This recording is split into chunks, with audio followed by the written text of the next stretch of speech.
Oh, it worked. Hey, welcome back to welcome back to Grit Gym. I'm gonna get one of these going, and then we're gonna jump into it. Today we're talking about relationships, we're talking about health, we're talking about wealth, and we're talking about time with Rachael from Rise Coffee. And the quote that we're basing this on is a John Wooden quote. For those of you that don't know, I'm a big fan of John Wooden. I don't know if fan is the right word, but I think he's a really smart guy. He's worth listening to, very wise. And he said, nothing works unless you do. So nothing works unless you do, but I would contend that most things do work if you work at them. And when we're talking about, let's see if Facebook works. And we're back. All right, guys, so we got kicked off there, and now we're back. So nothing works unless you do. Health, wealth, relationships, time. I would contend that if you work at it and you improve every single day, that good things will happen. So if you work on if you make the intention that you're going to work hard to improve today, that you're going to focus on the present priority, be right here, right now, and you're going to be a positive influence to those around you, there is no way that you cannot succeed at what you're setting out to do. So what do you think about the topic that we're talking about today? What's your intro? What do you want to add to it before we get going? Well, I mean, it's pretty important to start the day off in a positive attitude. That's part of it.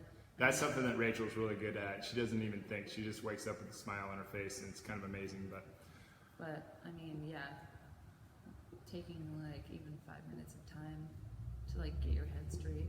Yeah. It's kind of hard when you're like rushing out the door.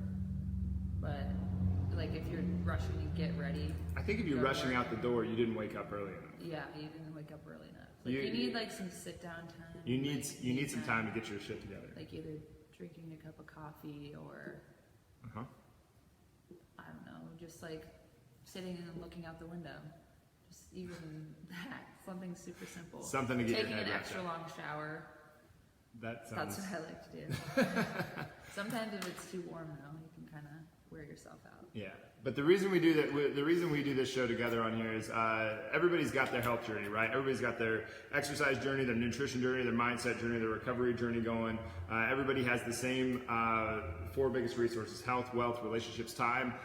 We come on to do this show so that you can get you and your partner on the same page, going for the same health journey. Because I would guess that there's a lot of people out there, we hear this all the time, is that I wish my husband would come and do this, I wish my wife would come and do this, I wish my brother or whoever you're in a relationship with, that they would come and do that, join you in your health journey.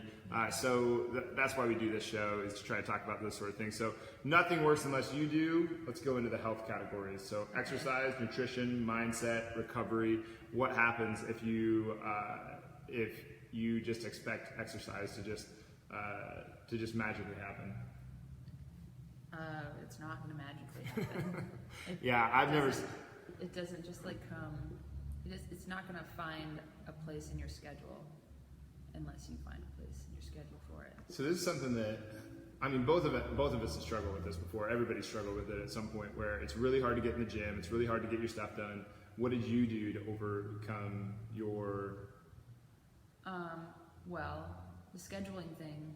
I mean, I don't have kids, and I can't even imagine how that even works. That would change but the game. I can't imagine that I'd figure out a way to stick it in there.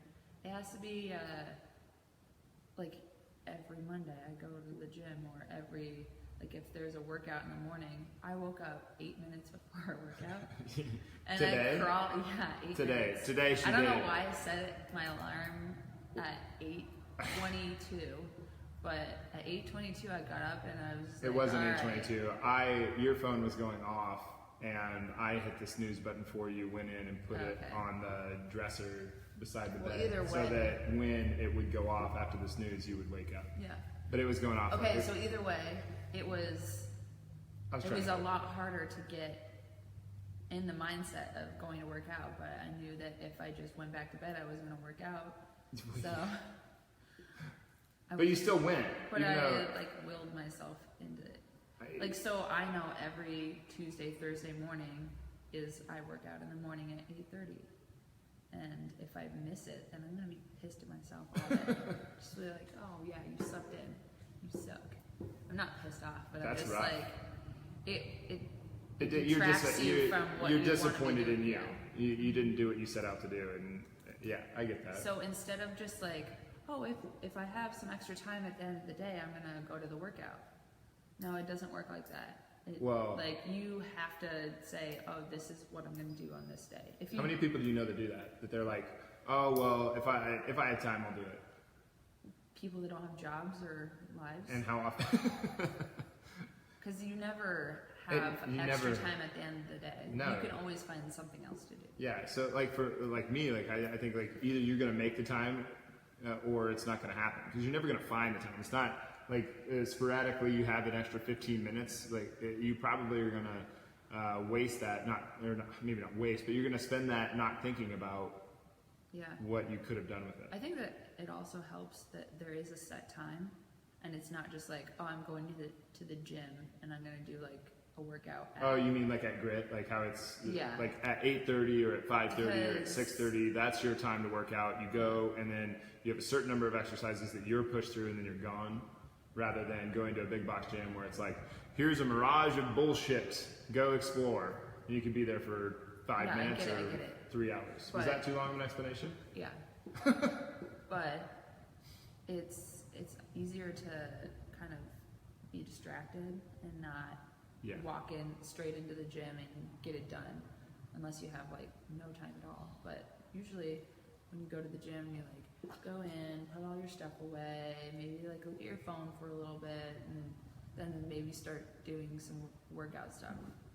I don't know what that means, but it's a lot easier to be distracted. What workout stuff means?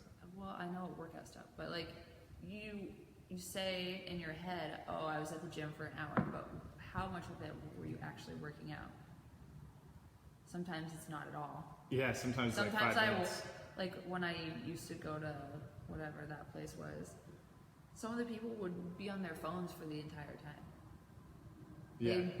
They'd do a set and whatever, I don't know, do some stretches, and then they'd be on their phone for 10 minutes. When I used to work in a big box gym, I had like categories of people that would come in the doors, and there was the girl that wanted to get ogled. There was the person who, the guy that wanted everybody to stare at them while they were grunting in the corner. There was the guy that was the over sweater, that would just always it was like stay away from that guy because you're just going to get sprayed.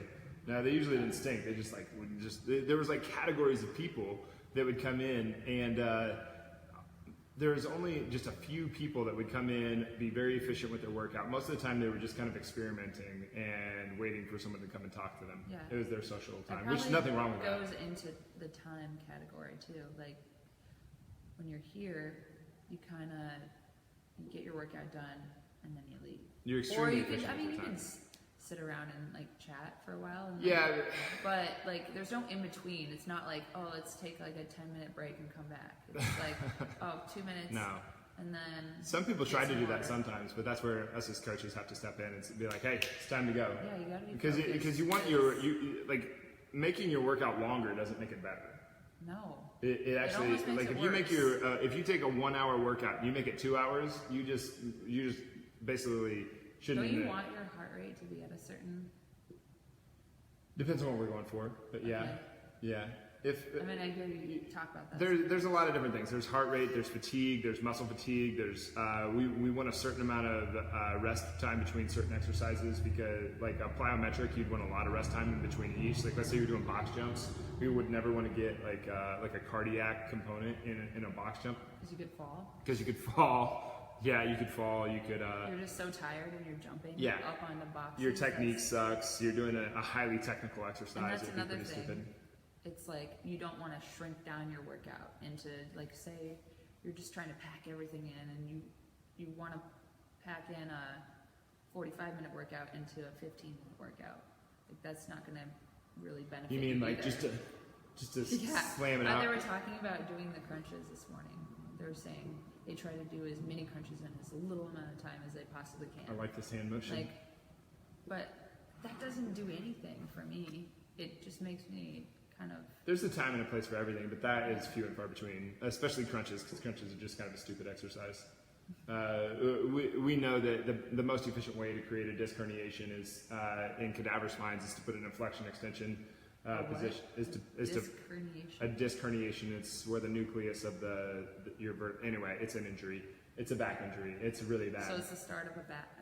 Yeah, the best way to create a disc herniation, and any herniation is really bad for your back, is to flex and extend the spine. Probably the biggest injury that people. One of the most common, yeah, because there's just so many different things going on, and people move so poorly, and just time. Time is there's basically three: trauma, repetition, or time spent in one position for too long are the three different ways you get injured, and two of those are very common for your spine: to be stuck in a poor position for a long period of time and to just move poorly. Trauma is pretty rare on a spine, but what about nutrition? What about like nothing works unless you do?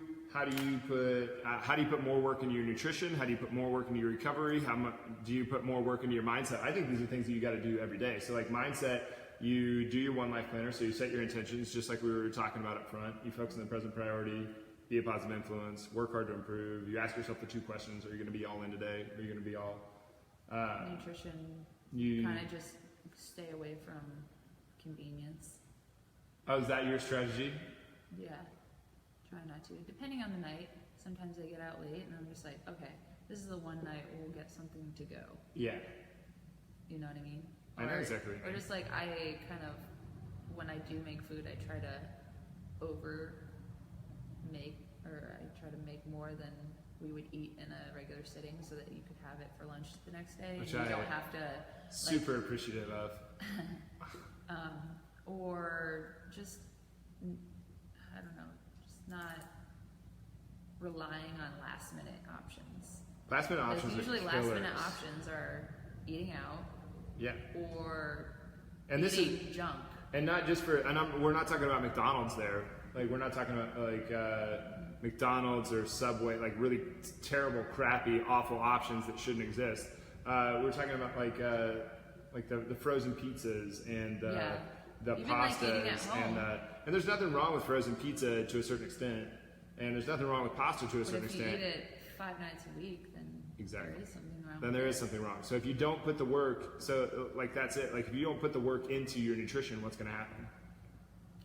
You're gonna get the convenient food. Yeah. Yeah, you're gonna reach for something that's quick, or like the store bought like meals. Those are good, and they can be good options, but like not every day. You want something fresh. You want something that's not full of fake junk. Yeah.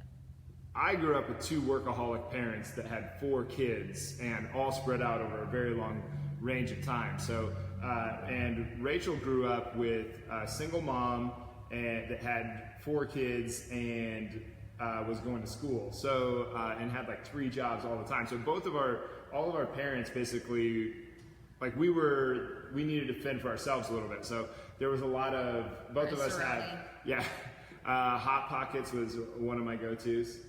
Apples. Because like you're 7 years old, you're not like, who's going to use the oven when you're 7? Who's going to allow their kid to use an oven when you're 7 years old? Did you? I used to make a lot of apple crisp. Did you really? I would make. It's so easy. I knew how to make chocolate chip cookies. That's all I remember. Okay, Know how to make those. I made a lot of toast. But we've got some experience in the microwave scenario, or toaster ovens. Yeah. From when we were kids. So it's kind of an interesting thing looking back now. I don't know. What do you guys think your favorite go-to convenience food is? Maybe that should be what we put in the comment section. But nothing worse with what about like recovery? Like if you're not going to bed every night at somewhat the same time. So if you used to go to bed at 10:15 to 10:45, like in that time frame, versus going to bed at 1 o'clock in the morning and then going to bed at 9 o'clock the next night and then going to bed at 3 o'clock in the morning and then going back to. But yeah, try to have like for us, I think like our time when we were like, wow, we need to go to bed is probably like midnight. Oh my God. Way past our bedtime. Way past. So like usually we can do 11 o'clock on a pretty regular basis. 11 is on the late side. If we're in bed by 10:30, then which that never happens. That does too. We like on a rare. I've been keeping track the last like 2 weeks, and we've hit 10:30 almost each time. Really? Yeah. Good job. I know. 10:30. But I mean, We even got everybody's schedule is different. Like sometimes you don't get done with work until 9, and then we're eating at 9:30, and then we don't want to go to bed right away. Yeah. I mean, I don't. I'm not. I don't just finish my meal and like. It's a lot better now that I'm not working, that I'm not waking up at 4 a.m. For the first 2 or 3 years of our relationship, I was waking up at 4 a.m. But this is the beginning of a business, it's what I had to do. So I was waking up at 4 a.m. I'd be in the gym by 5. I'd start training people at 5:30. I'd come home, eat breakfast with her at 10, do all the other businessy type stuff, and then be back at work at 1, be home by 9. Then I wanted to actually spend some time with her, not just hey, it's time to go to bed. Plus, I needed to unwind anyway. So the recovery part was we eat dinner. Negligent back then, and now it's a lot better. We'll watch a show before we go to bed. It's like a downtime. Recovery. I do think there's an interesting thing going around on the internet right now about people are judging people for how they blow off steam or how they however they use their downtime, however they use their free time. It's like a very judgmental sort of deal where it's like. Why? I don't know. It's their time. It's not. I think it kind of goes into the relaxation thing. Like when people they say, well, that person's lazy. Well, how do you know they're lazy? Maybe they're relaxing. Okay, well, at my job, I'm standing up all day. I'm walking around all day. I'm talking to people all day. So if I want to just sit down and be quiet, that's not really a bad thing. I don't think so. Some people are in an office all day, sitting all day long, talking to no one. And so at the end of the night, they might want to go out and have a few drinks with their friends. Yeah. It's very dependent on what you're doing with your time. Okay, so we kind of covered the health thing. What about in wealth, relationships, time? I think time, if you don't plan out your day, then what are you doing? For me, if you're not planning out your day to a certain degree that. At 12:30 we know that we're doing this on Tuesdays. If you don't have a plan for what you're doing that day, I think that there's a big problem there. When it comes to your wealth, there's a few things that I think everybody should do. You got to get to a point where you're putting away 40% of your income every single month. You have to try to abate taxes as much as you possibly can. I'm a big hater on the government. I think taxes are payroll tax is basically extortion. Income tax is theft. It's legalized theft. But if there's some things that you can do in the tax category, like giving to charities or giving to a public institution like a school, that you can you get tax forgiveness for doing those things. So instead, you either are going to give your 30% or 50% or 60%, in my case, since I'm a self-employed person, to the government, or you're going to give it to the place that you choose. So that's giving back, and then you also want to, I think, you want to try to grow your income. You don't want to try to save your way into wealth, and you do that by serving people. That's my morality around it. If you're growing your income, it has to be because you're serving people. So, but none of those work unless you do. Unless you do. You have anything to add to that? I wanted to just brush the wealth thing quick and move on to relationships. Yeah. That is more your area. Wealth, or finding tax breaks with the network marketing. You can't. Any business. Network marketing is just the easiest business to get into. If you're in a network marketing, if you are a business owner, if you're just an employee, it's really hard to get leverage from your taxes. So you want to start some kind of business so that you can start leveraging your mileage, your time, your resources, different things like that. So network marketing can be a way to do that because it doesn't take anything to start the business. You can pay $70 and be part of a network marketing company, and then that just saves you on taxes. But you still have to work at all of those things. None of those work unless you do. But what I really wanted to get into is relationships today. Okay. How many people, so there's a few different people I'm thinking of. The people who get into a relationship and they think, and they say, well, we don't work, and so they break up. Or they say, or they get to a point in the relationship where they don't know if they should get married or or break up. So they're like, they try to get married to save the relationship, or they have kids to save the relationship, or they get into a marriage where they know that the other side doesn't want kids, but they still join them in that marriage even though they do want kids, thinking that the other person will change. So there's a lot of weird things around the marriage topic, and the relationship topic that I think is really interesting. Well, there's a lot of bad examples out there for, like, I don't know. It's almost like become a tradition to just get married. Oh yeah, it totally is.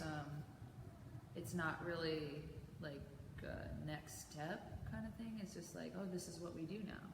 Oh, like going from junior high to high school. This is just what you do. You just get married. And it's not about the actual relationship sometimes. I mean, I think that they do really care about each other, but that's not a reason to get married.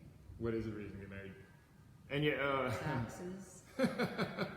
Financial. Is that the only reason to get married? No, I'm not saying that. I'm just. You can say that if you want. That's what I think. But that's not what I'm saying. Really, I'm you don't. Saying, you should. I don't think it's looked into enough. It's become like a tradition. You mean thinking like it's critically? Expected. It's like pressured on. Like how many guys have felt pressure to propose to a girl? You mean from the girl how or many from your times parents was or it from the society? guys? It wasn't even the guy's idea. It was just pressured, or like the family members or the friends, or it's just kind of becoming a weird. I don't know if it's always been that way, always has been. But really, the idea that you're going to marry for love is an extremely new thing in humanity. Maybe even less than 100 years. The idea that you married for love, in past years, marriages for alliances. That makes sense. From a logical perspective. I mean, yeah. I mean, it doesn't make sense for the relationship, obviously, but if it's to create alliances, it kind of does make sense. Yeah, well, because it's in most religions, it's not a sacrament. Okay. And you don't need to, the one I get a lot, the one that we get a lot is, what about kids? Like, what if you have kids? Don't you need to be married to have kids? Well, there's people out there all over the world that are divorced right now who have kids, and they're raising those kids just fine.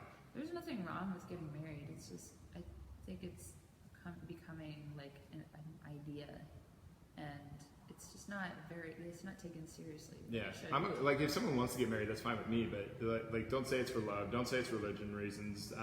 Do it for yourself, not for anybody else. Well, yeah, that too. What about some of the ways? What are some of the ways that we've worked on growing our relationship? Because relationships don't. I think people think that that marriage is like the end point. They're like, oh, this is the greatest day of your life. That's really sad if your wedding day is the greatest day of your life. Okay. What do you think? You should disagree. A relationship coach, or just You mean to have a coach to help you in your relationship? Not coach. What? I like coach. Okay, What's the matter with a coach? Like a relationship coach. I think that we did that very early on. Mm-hmm. 5 dates in, we're like, hey, we're gonna go to this. We're gonna go to a marriage counselor. Well, it really helps with clarity and kind of seeing it from someone else's perspective. Because if you're just talking to your friends every time you get in a fight with your boyfriend, they're not the person you should be talking to. Well, they can't. How are they going to give you? First of all, they're super biased towards you. Yeah, that's what I was trying to say. They're only getting one side of the story. And third of all, they don't want to see you hurt, so they're going to give you sometimes not their full opinion. Yeah, because you'll always be the good guy, and I'll always be the asshole. They're trying to be your friend. Guy. They're not trying to be the guy's friend or the girl's friend. They're trying to give their 2 cents and make you feel better in that moment, not try to get your mind turning. Yeah, it's very rare that I get relationship advice from my friends where they're disagreeing with me. You know what I mean? No. They're usually it's appeasing your feelings. I feel like this because he's so mean. They rarely are just you're being an idiot, right? I try to do that whenever someone is coming at me with like they need advice.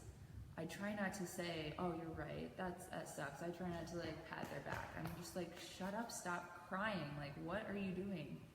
I hate when I see that because you look so pitiful. First of all, and second of all, like that's not making the situation better. No. It's gonna happen again. No, it's just you were just justified in feeling that way. Yeah, it just reinforced her. You're not giving them nonsense criticism and a constructive criticism. You're just. And no matter what, like it could be 99% responsibility on one side and 1% responsibility on the other side, but it's still a shared thing. There's still a shared thing there because there's always if there's a relationship there, then there's two. Like it's not just going to be a one. But so we got a relationship coach, and so that you weren't just always being appeased by your friends. What about the 36? Like, I thought the 36 questions were awesome. I don't know what you thought about them. The 36 questions were a thing. They're like really cliche and cheesy. But some of them are really interesting because you learn things about your partner that you would have never thought of. I'm trying to think of one of the questions now. This has been a few years since we did this. It's like really far out questions that you would never just say. It's like 21 questions on a first date, but it's like deep kind of. We didn't do it on a first date, but it's just one of the exercises that we've done along the way. But I think that that's important, like to exercise in your relationship, not like do exercise like that kind of exercise, but also what the 36 questions are. You do 12 questions, and then you do 4 minutes of eye gazing. So you just lock eyes with the other person, and you just hold that. That's so awkward. It's just like 4 minutes of eye gazing. But you can talk, you can do whatever during that 4 minutes. And then you do another 12 questions, and you eye gaze, and you do another 12 questions, and you eye gaze. You were able to talk while we did it. Maybe not. Maybe you weren't. I think it was supposed to be quiet and then just staring at each other, just looking into each other's eyes. I don't know. 4 minutes is a long time. 4 minutes was a while, but it was interesting because like you go through these. Yeah, it's pushing the boundary of what you've already done. If you Google, what is it, 36 questions relationships or something like that, it'll probably pop up what those questions are.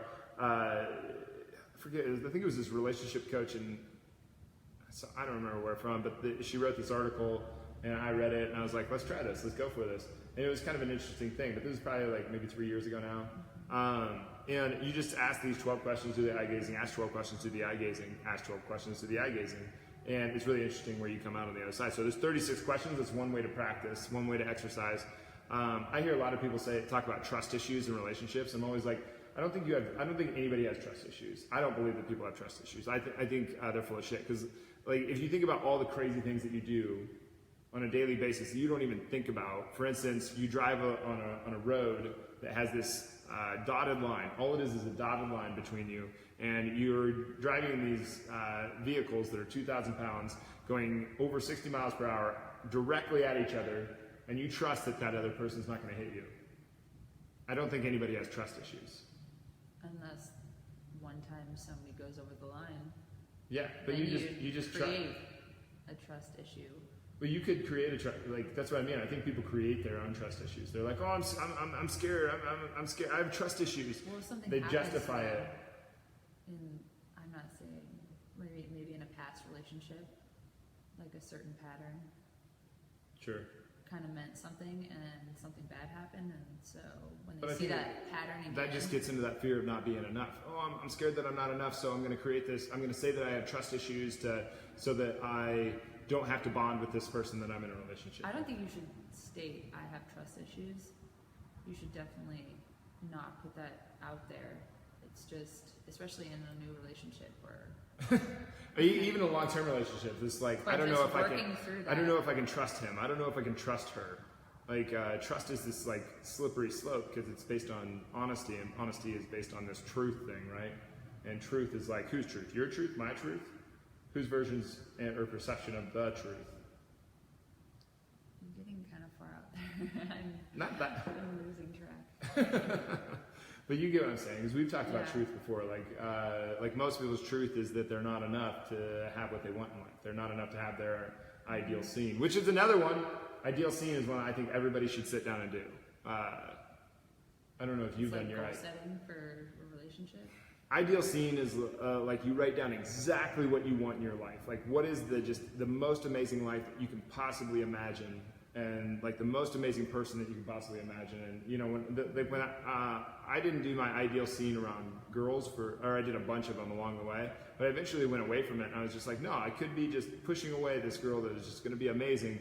And then one day my friend was like, well, I did my ideal scene, and I was like, okay, I'll try it. And I basically made this girl, I finally just like got like really clear with what I wanted. And I like basically created this girl. I was like, I want her to be 6 foot tall, dark wavy hair, brown eyes, hot as fuck, really cool personality, super intelligent, super athletic. I went like chauvinistic. I went shallow. I went deep. I went wide. I went like every direction you could possibly imagine. I wrote like 3 pages out. This is exactly what I want. So I basically created a girl that didn't exist.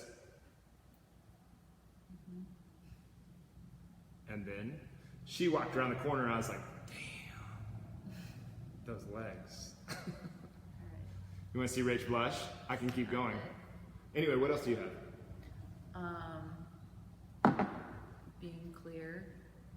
Clarity, I think, is a huge, that's like something that takes so much practice though. Yeah, I know, but that's if you don't work. If you don't. Nothing works unless you do. Yeah. But yeah, being clear, and you kind of have to learn, because to you it makes sense sometimes, but you learn pretty quickly when you don't get what you want, and because you weren't clear. Like, do you want to use the Kansas City story to explain clarity? That? When we went out to eat? No. The tenderloin story? I'm so tired of talking about that. What other story is good for So, like, if you... I can tell you this. The Kansas City story I'll go into sometime. Okay, yes. It's a doozy. Being clear with what you want and making sure they understand. So you use it with like kids all the time. I do? Yeah. What do I do? Like with your nephews or something. Oh, where I ask them, like, I'll catch them doing something that they think that they are not supposed to do. Like that thing. Okay, so this is what I do with like my nieces and nephews, or just any kid in general. It's a little bit harder to do with adults because you feel kind of authoritative about it. I have a hard time. I don't really like being authoritative over adults.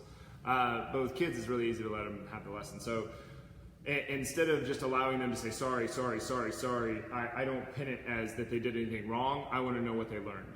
So I'll ask them, I'll tell them, like, I'll ask them, did you do anything wrong? And they're like, well, I did this, and this wrong. I'm like, all right, what did you learn?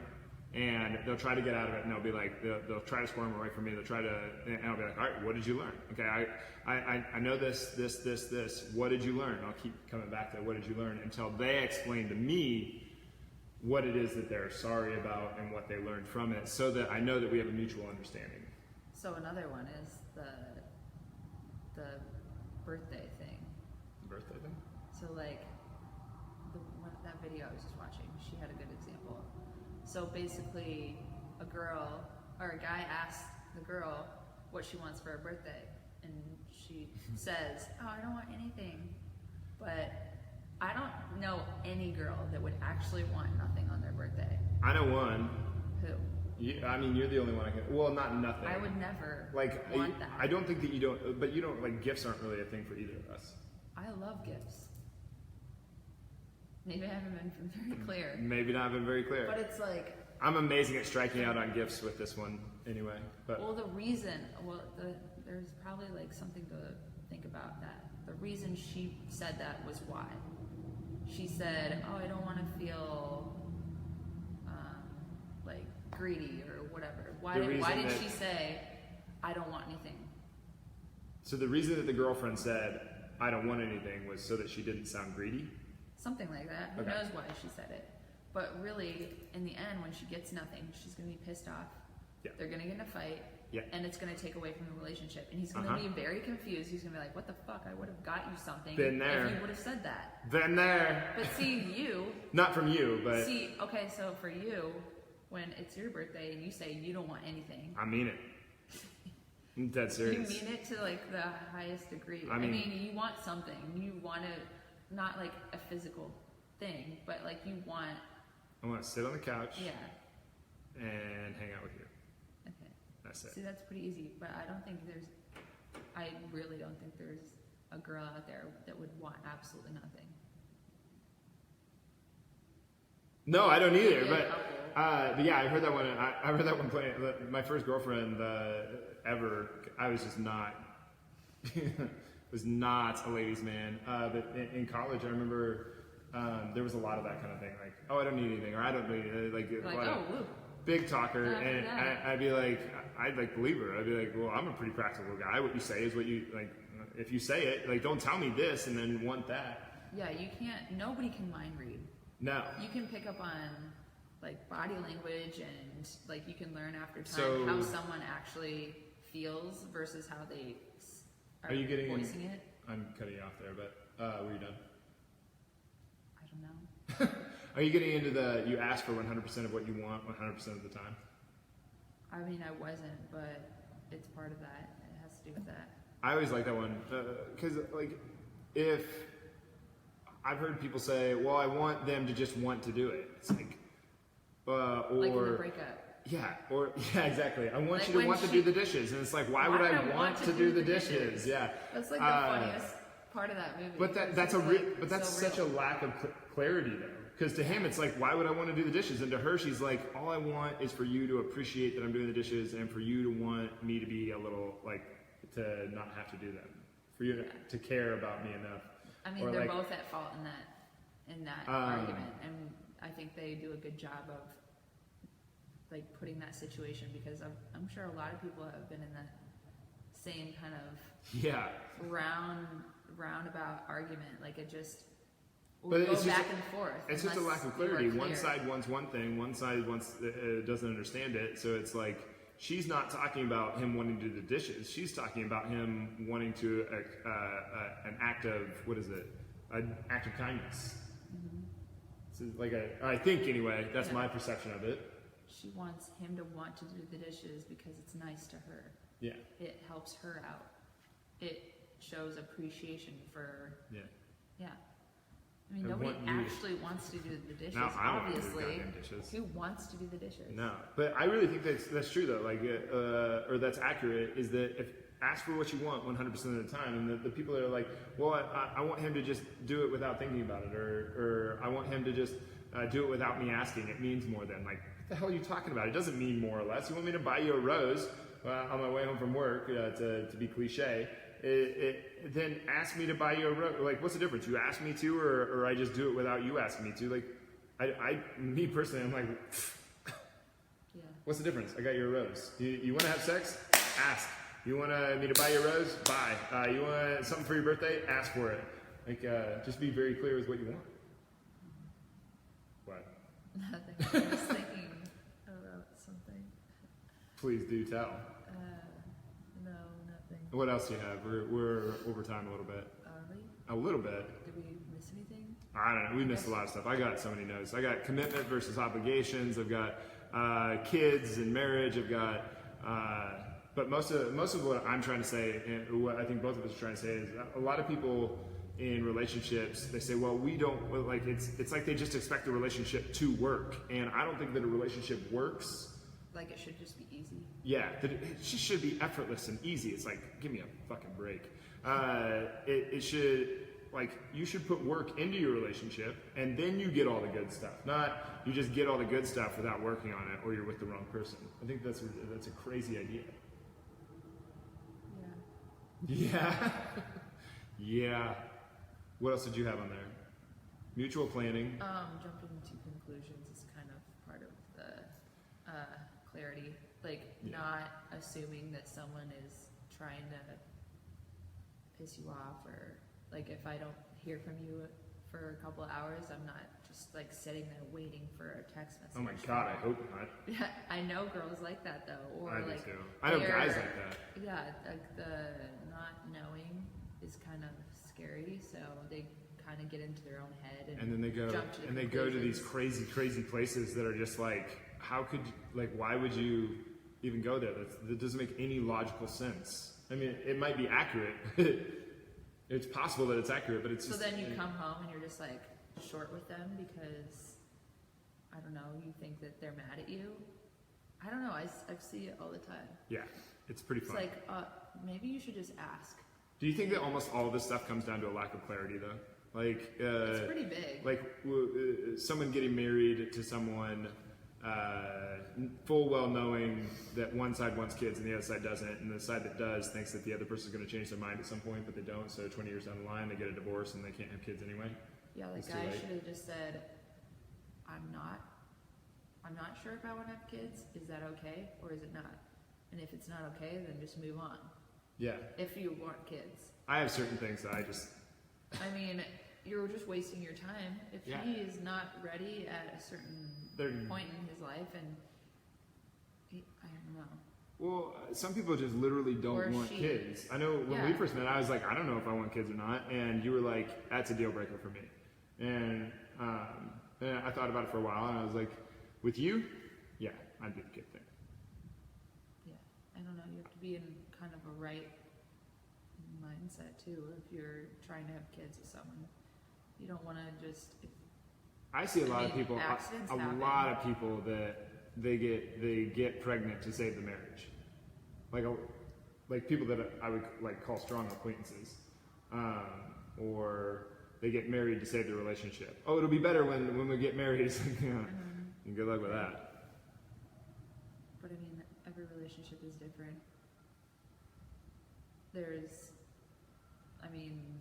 I don't think you should have kids for that reason, but I think that we're way more similar than we are different, though. Like on the outside, every one of them looks different, but when you really scale back down to the bottom bones of it, I think that we're all so similar. I know that was a lot of so's, but so. Anyway, should we cut it off? If you guys have any comments or questions or anything like that, I would love to get into discussion with anybody. Relationships I find to be just like a constant, ever-growing thing, because we are relationship people. If you're a mammal, then relationships are built into your DNA, literally, because the difference between, like the reason that mammals branched off from the reptilian brain was that they, like the outsiders of the group got picked off, so the more social you were, the better you were able to survive. So the more social and the more social and the more social eventually led to us, evolved. an extreme social being. And now we're here. And so we have social, just being social, just basically built into our DNA. So I find relationships super interesting, especially now with social media where it is, because you can actually have conversations with people without having to see their eyes, without having to respond to them, without having to touch. And you hear people that they get really sad after their internet girlfriend breaks up with them. True story. I've heard this happening. I don't understand it, but I've also never had an internet girlfriend, so there's that. But anyway, you guys got comments or questions, please ask, or please say. If it's not something that you feel totally comfortable stating or commenting, jump into send me a message directly, because I love discussing this with people and getting their different perspectives, especially when it disagrees with mine. So, you ready to cut it off? Do you have anything to say? Sure, no, I'm good. Okay, thanks. I did that without looking. You're amazing. I looked in the camera. Is that cheating? No. I don't think so either. All right, thanks guys. We'll see you. We'll be back tomorrow. See you soon.